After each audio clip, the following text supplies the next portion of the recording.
10 years after, nanguli silang nagkasama sa GMA drama series na Dormitorio, reunited naman sa bagong pelikulang Video City sina Ruru Madrid at Yasi Pressman na showing na sa September 20. Chika ni Ruru, walang nabago sa kanila ni Yasi, pati ang chemistry nila sa acting at take note, pati sa kissing scene. Ano bang meron Yasi at Ruru? First time pa lang na ginawa pa lang namin yung look test. Tinginan pa lang, naramdaman agad namin yung connection. Naramdaman agad namin na okay, magtutulungan tayo sa buong duration ng pag-shoot natin. Dahil, I don't know, for some reason, nararamdaman parang yung tiwala, yung connection ng sa bawat eksena na ginagawa natin, nandun siya. Parang never siya nawala. So I guess yung chemistry dun siya nabubuo. Hindi dahil sa pinaplano namin na dapat pakiligin natin itong eksena to, dapat magpakilig tayo, hindi. Mas binibigay lang namin kung ano yung dapat namin ibigay sa bawat eksena at kusa na siyang lumalabas. And parang hindi nga po naghawak ng kamay minsan eh. Siguro the fantasy of how two people na galing sa ibang era could connect so fast na nararamdaman mo na you belong together.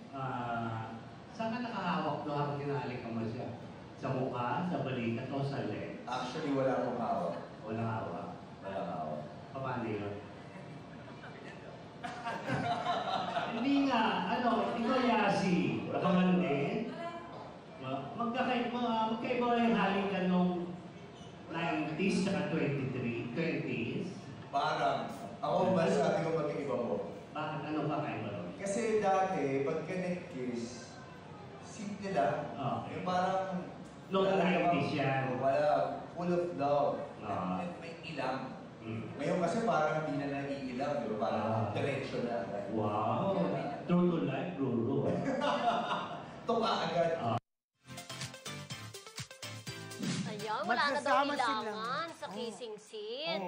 Naku, nakakakabayan. Baka kasi magkaroon sila ng ma-develop sa isa't isa, parang hindi diba? naman, kasi parang in love na in love si Ruru kay Bianca. Malabo, diba? Saka nalilingsig ko kay Yasi, diba? Oo, pero hindi natin alam. Dati nga, di ba, nalink si Coco tsaka si Yasi. Di ba, Nalink lang nalink ka? lang. O, nalink lang. Yun naman ang sinasabi ko. Kasi sa mga hindi ko naman nilalahat, di ba, minsan, hindi mo maiiwasang ma-develop kapag meron kang kapartner, Pero ano kasi diba? Mildred, parang itong si Ruru, dawanan niya talaga si si Bianca. Siyempre, Umar. hinahangad Crush niya naman yan, natin diba? yan. Sa school pa lang, Oo. crush niya si Bianca. Oo, hinahangad naman natin. At feeling ko naman, sila na talaga dahil hindi naman magpapakonvert si Bianca, di ba? Kung hindi niya talaga rin Pero mahal si Ruru, halinawin ko yun na hindi nagpa-convert si Bianca. Mas mo si Bianca, sinasabi niya, sa pagiging iglesia ni Cristo dahil kay Ruru. Okay. May So paliwanag parang siya doon. niya, sa sarili niyang yun, Yes, di ba? Sa truly. loob, ayan. Oo, sana itong Video City ni Ruru at saka ni Yasi ay tangkilikin ng mga tao. Oo, di ba? Showing kahapon yung kidnap for romance, di ba? Oo. Tapos ito naman, Video City. Sana bumalik na yung mga tao sa sinihan para masiglang movie industry. Pelikulang Pilipino. Correct. At nakakatuwa naman yung ating, di ba, parang film industry na kahit naman ganyan ang resulta ng nangyayari, patuloy pa rin ang pagpuproduce ng mga pelikula. Sige pa rin ang paggawa ng mga producer, mga independent production. Hanggang sa bumalik. Sana nga bumalik siya. Oo. Yes. Truly.